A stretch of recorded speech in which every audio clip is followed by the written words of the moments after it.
Sinjuri nsemmilkom għaddiet ġimgħa oħra ninsabu hawnhekk fil-Parlament Ewropew fi Brussell.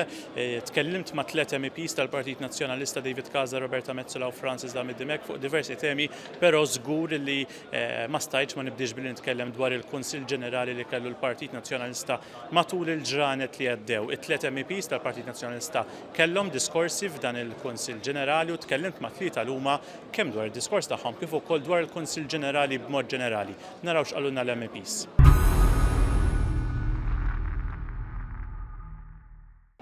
Naturalment, huwa ħażin illi għaliex qed niġġieldu l-korruzzjoni, għaliex qed niġġieldu s-serq mingħand il-poplu Malti Wawċi, niġu majra b'kampanja qalila u mħallsa minn flus il-poplu ħafna drabi, niġu majra tradituri. Aħna maħniex tradituri. Aħna ġejna eletti f'dan il-Parlament biex niddefendu l-ċittadini ta' Malta Għawdex. Aħna qegħdin biex niddefendu lill-ħaddiema, biex niddefendu l-pensjonanti, biex niddefendu lill-familji, biex niddefendu n-nies fin-negozju. Aħna maħniex qegħdin biex niddefendu l-Konrad Mizzi. U iva, jiena li ġejt elett f'dan il-Parlament Ewropew għandi bżonn nuża l-istituzzjonijiet ta' Malta imma anke tal-Ewropa biex niġġieled il-korruzzjoni. Naturalment, daw jaħsbu li huma Malta. Il-Prim Ministru jaħseb li hu Malta. Malta mhuwiex il-Prim Ministru, Malta mhuwiex il-Gvern, Malta hija il-poplu Malti Wawċi. U jiena u l-kollegi tiegħi Roberta u Francis ġejn eletti biex tiddefendu lill-poplu Malti Wawċi, mhux lil Konrad Mizzi, mhux lil Keith Schembri, mhux il min qed jisraq lill-poplu Malti Wawċi. U allura anke min qed isegwina mill-djar tagħhom, nappella biex ma jemnux din il-narrattiva tal-Partit Laburista, qed indejquhom wisq f'dan il-Parlament Ewropew iva li l-gruppi politiċi kollha, inkluż is-soċjalisti, jaraw li f'pajjiżna għandna problema ta' korruzzjoni, jaraw li f'pajjiżna għandna problema fl-istituzzjonijiet tagħna li ġew maħkuma mill-Gvern.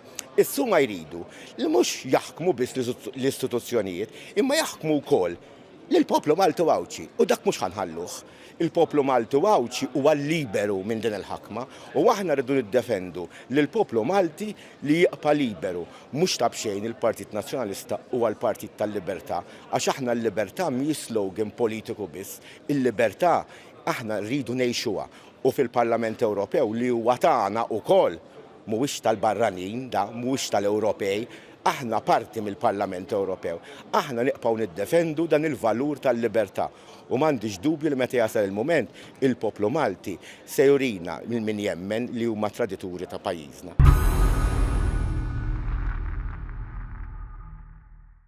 Jiena dejjem nara l-Kunsill Ġenerali bħala l-mod kif kultant żmien inti terġa' tirriafferma l-prinċipju l-valuri tiegħek. Jiena li nindirizza Kunsill Ġenerali minn mindu kont għadni żagħżugħ attiva fl-MZPN u verament inħoss li din id-darba wkoll għal darba oħra Partit Nazzjonalista rnexxielu ipoġġi tista' tgħid subajh fuq il-ferita biex jara kif sar jindirizza.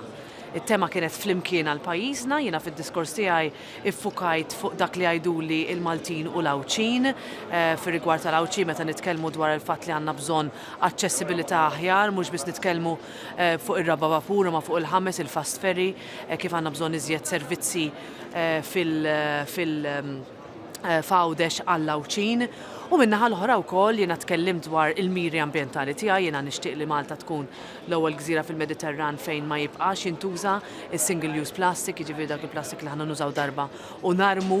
U wkoll jiena tkellimt dwar il-fatt li aħna jekk nimxu bħala partit li dejjem ħaddan il-valuri tiegħu, għandna nimxu fiċ-ċentru, jiġifieri politika li ma tinsa lil ħadd, li ma tistmerġ bin-nies sempliċement għax jistaqsu għalfejn it-tfal qed jistudjaw fil-containers, jew ma tippruvax tiddieħaq bin-nies għaliex jistaqsu għalfejn għandna familji anzjani jgħixu fil-garaxxijiet. Għamilt kumment ukoll dwar il-fatt li aħna għandna żgħażagħ li ma jistgħux ilaħqu biex jixtru l-proprjetà, għandna pensjonanti li bil-pensjoni tagħhom ma jistgħux ilaħqu minħabba l-kontijiet għoljin. Dawn huma kollha affarijiet li jindirizzaw il-bżonnijiet soċjali tas-soċjetà tagħna u tajjeb il-Partit Nazzjonalista mill-Oppożizzjoni wkoll juri l-prijoritajiet tiegħu li verament jolqtu lil min qed ibati u jħossu vulnerabbli fis-soċjetà tagħna.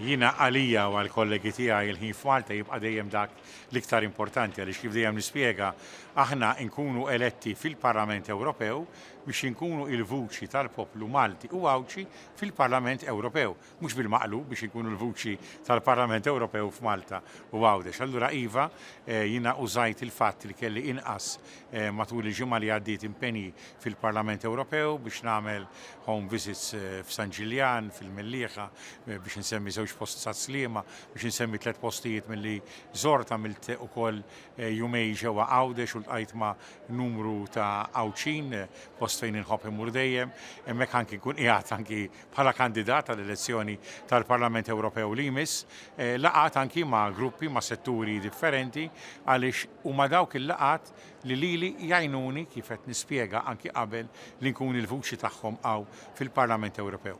Kif għadt tajjeb inti kelli wkoll l-intervent fil-Kunsill Ġenerali, rrid ngħid li huwa Kunsill Ġenerali li apparti li għamilt l-intervent jien u kollegi tiegħi li huma wkoll kandidati għall-Parlament Ewropew bla ebda dubju noħorġu b'messaġġ ta' aktar kuraġġ, b'aktar kuraġġ minħabba l-attendenza, b'aktar kuraġġ minħabba d-diskorsi li smajna, b'aktar kuraġġ minħabba anki l-eluq u diskors tal-eluq li tagħna il-kap tal-partit tagħna Dr. Adrian Delija u rrid infakkar it-tema li aħna kellna f'dan il-Kunsill Ġenerali. Flimkien għal pajjiżna, flimkien aħna bħala kandidati bejnietna, flimkien fil-Partit Nazzjonalista għandek idejat differenti, però huwa partit li l-akbar saħħa tiegħu hija meta jkun hemm laqda ġewwa fih. U allura ikollok biex ngħidlek dawk li huma l-isfumaturi differenti, dawk li jiena inħobb nirreferi għalihom kif għamilt anke fil-Kunsill Ġenerali bħala il-mużajk tal-dan il-Partit Nazzjonalista. Però flimkien ukoll bħala poplu Malti u Awċi u li aħna nħarsu lejn l-Unjoni Ewropea bħala il-mod kif inservu taġġid għal pajjiżna. Fl-aħħar mill-aħħar illum nistgħu nitkellmu fuq proġetti ta' toroq ġodda, proġetti ta' restawr, proġetti ambjentali, proġetti kulturali, dawk il-proġetti ta' titjib kollha li ġew anki permezz tal-fondi li aħna ġibna mill-Unjoni Ewropea għal pajjiżna u allura rridu nkomplu nkunu il-vuċi tal-poplu Malti u Awċi biex mill-Unjoni Ewropea natu lura lil pajjiżna dak li huwa bir-realtà, bil-fatti. Tajjeb, mhux bil-paroli, mhux bil-slogans, mhux bil-ħajp li jippruvaw anki jużaw kontrina minn naħa tal-Partit Laburista, imma b'mod reali favur il-poplu Malti u Awċi. Allura iva kburi mill-Kunsill Ġenerali, bil-parteċipazzjoni li jien flimkien ma' sħabi kelli hemmhekk, u mbagħad fuq kollox bil-kuraġġ akbar li dak il-Kunsill Ġenerali kif tawni l-laqat kollha ma' diversi nies li jiena żort matul il-ġimgħa li għaddiet. Matul il-jiem li għaddew f'Malta rajna maltempata enormi, maltempata li ħalliet diżastru nistgħu ngħidu hekk, diversi affarijiet li kellhom bżonn jitranġaw. Il-Partit Nazzjonalista permezz it-3 MPs tiegħu tkellem dwar dan u ħadem ukoll biex hawnhekk fi Brussell issir pressjoni biex ikun hemm fondi tal-Unjoni Ewropea li jkunu jistgħu jintużaw propju wara l-maltempata ta' tmiem il-ġimgħa li għaddiet. Naraw.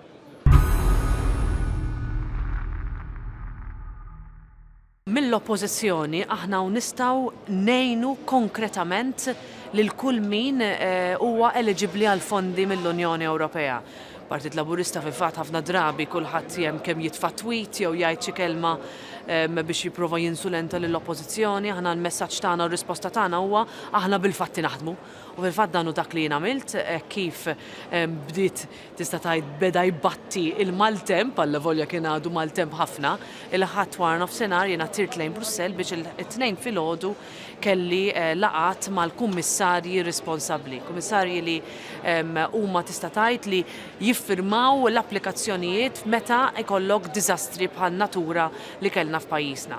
U mbagħad ukoll jiena tkellimt ma' min pereżempju attiv li kien ilu jaħdem xhur fuq il-karrijiet tal-Karnival, ir-risposta għandha tkun li hemm bżonn li soluzzjoni tinstab għal kull min tant jagħti l-soċjetà Maltija f'dan ir-rigward il-Karnival u dak li jagħmlu l-karrijiet tant kemm jaħdmu biex eluf ta' Maltin u turisti jiġu jaraw iżbuħija ta' dawn it-tradizzjonijiet tagħna u l-Gvern sena wara sena iwedhom li ser isib postijiet fejn jistgħu jkunu milquajn mill-maltemp.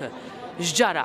sena għaddit oħra baqa kien hemm postijiet fejn anki s-soqfa ta' postijiet sfrundaw affarijiet li ma tistax taċċetta f'sitwazzjoni fejn f'Malta għandek gvern li jiftaħar bis-surplus u mbagħad fejn verament hemm bżonn il-flus ma jrom ħadd.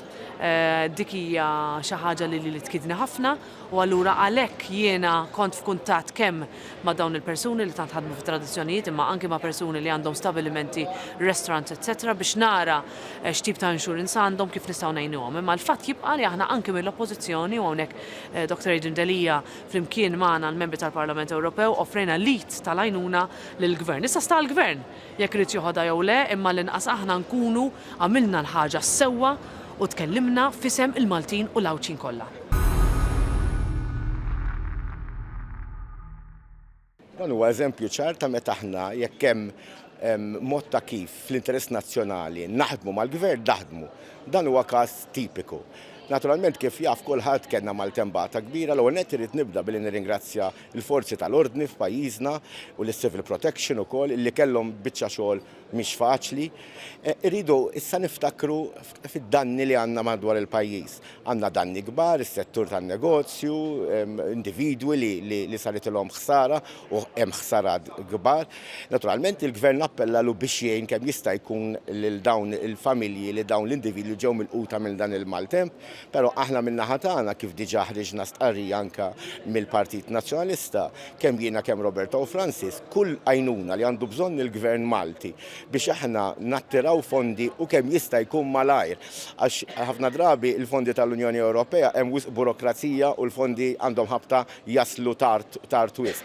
Allura aħna jekk hemm bżonn nagħmlu pressjoni biex dawn il-fondi jintużaw u jintużaw malajr, aħna nagħmlu dak kollu possibbli l-pressjoni li nistgħu nagħmlu kemm mal-Kummissjoni kif ukoll hawnhekk fil-Parlament Ewropew, dan aħna nagħmluh biex ngħinu lil dawn il-familji Maltin jerġgħu lura għan-normal. U dak kun l-intenzjoni li aħna għandna u jekk il-Gvern irid l-għajnuna tagħna ġast kemm jitlobna u aħna ntuh l-għajnuna tagħna.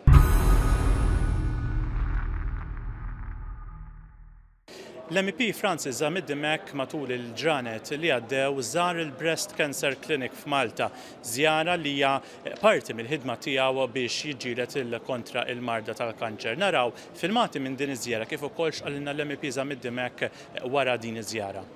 Dinna iż-żjara li tgħinni ħafna li xina tajjeb li hawnhekk kan nitkellem fuq is-suġġett marbut mal-kanser u tajjeb li hawnhekk nifforma parti wkoll mill-grupp MEPs Against Cancer u li naħdem viċin l-NGOs f'Malta li jaħdmu fil-qasam tal-kanser, imma trid ukoll tara x'qiegħed jiġri on the ground. Jiena kont diġà żort pereżempju r-Rainbow War ġewwa l-Isptar Mater Dei, apparti l-laqgħat mal-NGOs li kont semmejt. U jiena meta qed nitkellem dwar breast cancer screening programs, rrid rimmur fiċ-ċentru fejn iltqajt irid ngħid man-nies professjonisti li qed jaħdmu b'dedikazzjoni, b'ħeġġa, b'determinazzjoni kbira. U bħalma qattilhom fil-laqgħa magħhom narġa' ngħid dan il-programm irrid minn qalbi nirringrazzjahom. Nirringrazzjahom għall-ħidma u l-ħidma bla ebda dubju l-ikbar sodisfazzjoni li għandhom hija wkoll ir-rata tas-suċċess. Għaliex ir-rata tas-suċċess ta' Malta huwa rata li hi ogħla mill-medja Ewropea. Qed nitkellmu fuq rata ta' suċċess ta' 87%. Jiġifieri huma riżultati aħjar mill-Olanda, minn Belġju, minn Franza, mill-Ġermanja u pajjiżi Ewropej oħrajn. Allura grazzi lilhom. Meta nitkellmu dwar Breast Cancer Screening Program, irrid li dan il-unit ikollu anki iktar fondi. Irrid li dan il-unit ikollu anki iktar opportunità biex ikompli jiżviluppa dejjem aktar skont il-kriterji li għandek Ewropej illum f'dan il-qasam.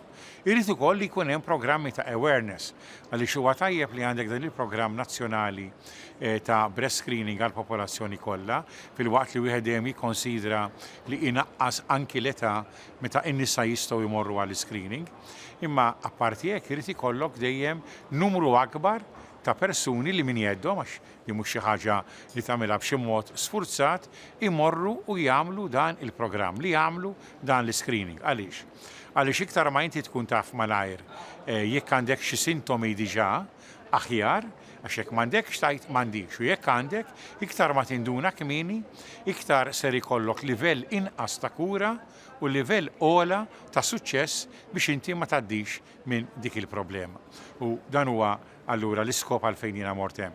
Laqgħet insemmu l-kanċer tinkompli nafas dwar li allura flimkien ma' NGOs, flimkien anki mal-kap tal-partit fejn għamilna konferenza tal-aħbarijiet nidejna numru ta' proposti fuq dal-istess Breast Cancer Screening Unit, kif għandi kif qed nispjega, proposti oħrajn dwar li għandna nikkonsidraw ukoll screening għall-irġiel għal dak li hija l-kanċer tal-prostata, l-involviment tal-kunsili lokali f'daw il-programmi ta' awareness biex in-nies iktar ikunu aktar konxi għadni kif tkellim dwar l-importanza tagħhom, programmi ta' prevenzjoni bħal l-ikel tajjeb, l-ikel bnin, l-ikel ta' kwalità, jiena kont diġà tkellimt f'kuntest ieħor dwar dak il-programm marbut ma' li nagħtu fl-ikel ta' xejjex u frott frisk l-tfal fl-iskejjel, imma jrid ikun ikel frisk bnin u verament li ħajjarhom jaħdu dak it-tip ta' ikel. Il-ħtieġa ta' aktar riċerka dawn huma uħud mill-proposti prinċipali tagħna u nkomplu nagħmlu aktar ma jkun hemm laqat ma' l-NGOs li jirrappreżentaw dan is-settur. Laqa oħra li għamel MP Francis Amidemek fil-jiem li għaddew kienet propju dwar id-disleksja, laqa ta' konsultazzjoni li saret fl-uffiċċju tal-Parlament Ewropew f'Malta f'Dar l-Ewropa fil-Belt Valletta. Laqa li għalli attendew diversi persuni, inkluż stakeholders Maltin. Narawx għalinna l-MP Amidemek.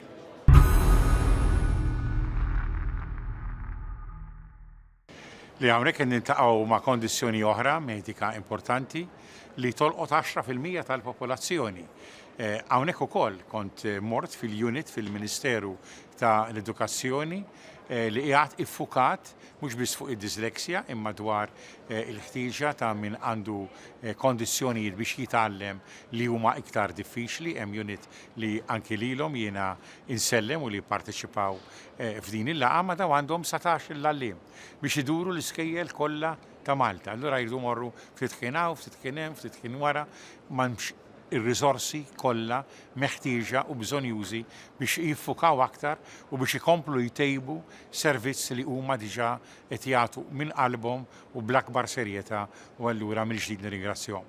Imma allura kellek ir-rappreżentanza tagħhom, kellek tal-Assoċjazzjoni Maltija ta' Disleksja, kellna wkoll madwar l-istess mejda rappreżentanzi tal-Assoċjazzjoni Ewropea, tal-Istitut tal-Ingilterra li jaħdem fil-qasam tad-disleksja, flimkien anki ma' oħrajn anki ma' ġenituri u nies li kellmuni dwar din il-kondizzjoni. Jiena meta nitkellem dwar disleksja jolqotni il-fatt kemm issir taf persuni li jgħidulek aħna għandna l-kondizzjoni ta' disleksja. Nies li ġew ikellmuni hawn anki fil-Parlament Ewropew jew li jkellmuni f'Malta. Imma għaliex kien hemm min induna kmieni u għaliex allura kien hemm min ħallina nintegraw aħjar fis-sistema ta' kif nitgħallmu. Jiġifieri lilna jipprovduna tagħlim li aħna nistgħu nifhmu aħjar, li nistgħu nirrelataw aħjar miegħu, aħna ma qtajniex barra mill-kumplament tas-soċjetà kif ġralu ħadd ieħor hemm min jinqata' tant barra li jispiċċa anki f'ħajja li hija twasslu għal kriminalità da ġara anki f'pajjiżi oħra tal-Ewropa. Imma min ikun integrat għandek ħafna nies li ibatu jew għandhom il-kondizzjoni ta' disleksja, però mbagħad jeċċellaw anki iktar li huma magħrufa anki fost nies li huma kreattivi, li huma ġenji. U għalhekk allura l-importanza li jiena għamilt dik il-laqgħa ġewwa Dar l-Ewropa f'Malta mal-stakeholders Maltin biex minn għandhom inkompli nitgħallem, jiena qed inkompli naħdem hawn fuq iċ-Charter Ewropew għad-Disleksja, diġà għamilna l-ewwel launch tiegħu nidejnieh, imma issa rridu nkomplu nżidu miegħu anki skont dak li nisma' minn laqat bħalma kelli f'Malta matul il-ġimgħa li għaddiet.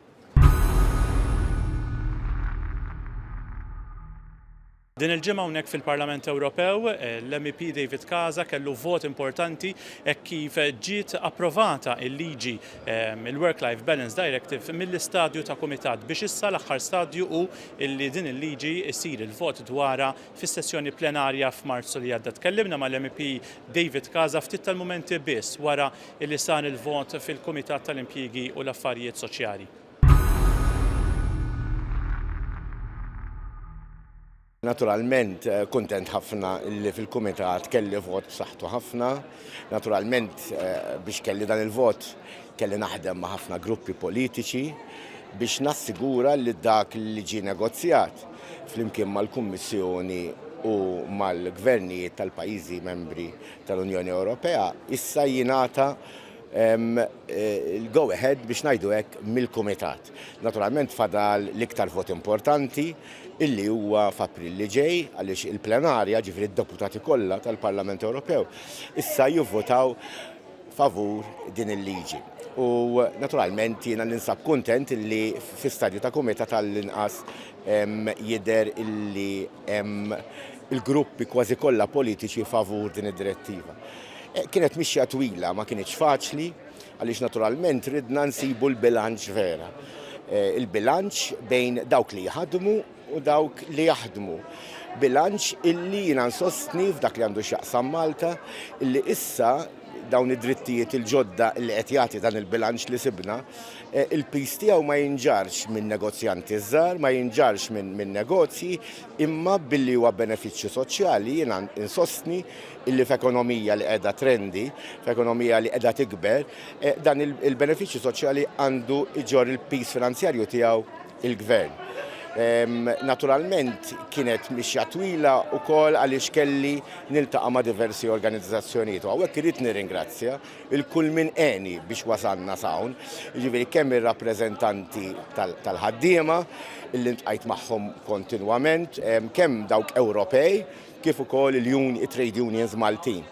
Kelli niltaqgħu wkoll ma' rappreżentanti tas-settur tal-business u tal-employers kemm f'Malta kif ukoll fl-Ewropa u l-kontribut tagħhom kien importanti anke biex nifhem jiena eżattament is-suq Malti x'ikun irid, u s-suq Ewropew naturalment.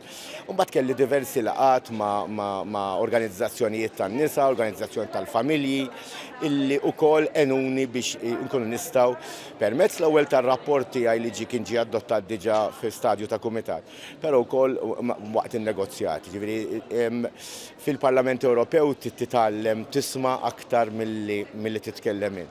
U naħseb dak kien eżerċizzju importanti biex wieħed jifhem il-kulħadd u meta tiġi biex tasal għad-deċiżjonijiet finali tkun tista' tasal għal dak il-bilanċ illi issa naturalment ħajati aktar drittijiet lill-familji, lill-missirijiet, lill-ommijiet, lill-pensjonanti tagħna, aktar drittijiet is-settur tal-business u naturalment jgħinu wkoll dawn id-drittijiet ħajjgħinu wkoll biex innaqsu il-gap, id-differenza li hemm f'dak li għandu x'jaqsam pagi bejn l-irġiel u n-nisa, dak li għandu x'jaqsam xogħol bejn l-irġiel u n-nisa u dak li għandu x'jaqsam ukoll pensjonijiet bejn l-irġiel u n-nisa. U allura naħseb illi nħossni kontent u onorat illi kelli din id-direttiva u ħanħallu l-Ewropa ħafna ħjar milli sibniha. U fil-jiem li ġejjin l-MP Roberta Metsola se tkun qed torganizza business breakfast għan-negozji u r-rappreżentanti tas-settur tan-negozji tal-businesses f'Malta. Business breakfast li għalih se jattendi l-Kummissarju Ewropew, Viċi President tal-Kummissjoni Ewropea Jyrki Katainen. Naraw x'qaltilna l-MP Metsola propju ftit tal-ġranet qabel torganizza dan il-business breakfast tant importanti.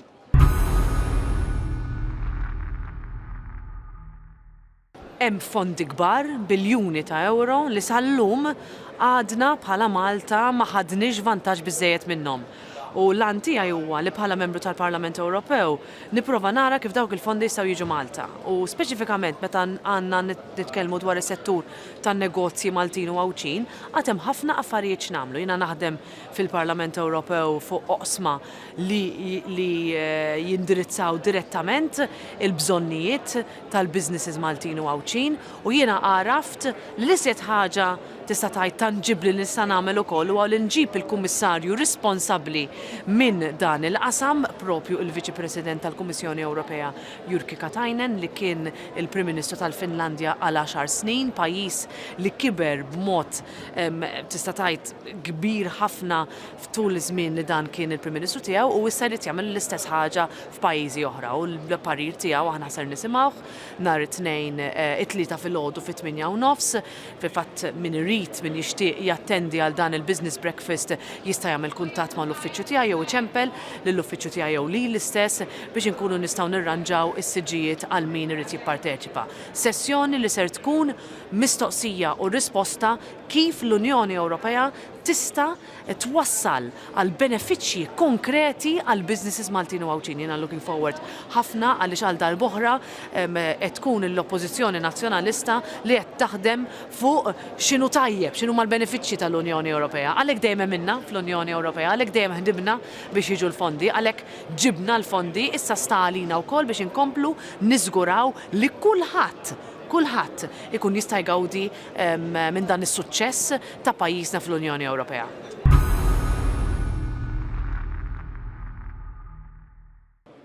U bekk sinjuri ġejna fit-tmiem dan il-programm il-vuċi tiegħek aħna nkunu magħkom bi programm ieħor il-ġimgħa li ġejja.